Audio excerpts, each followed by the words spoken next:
Once you have defined all of your brand's goals, you can start by requesting a designer on Gildform.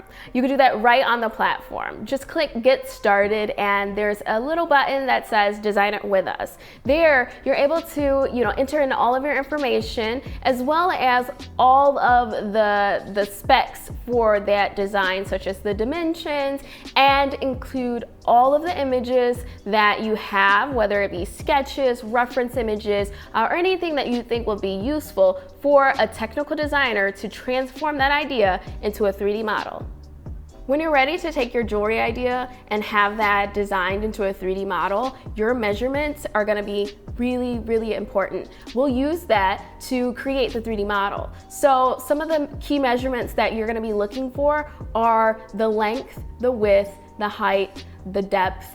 Depending on what the pieces are, you're going to want to have one of these handy, which is a digital caliper, or you can have a jeweler's caliper, so that you can start visualizing what size you want your pieces to be.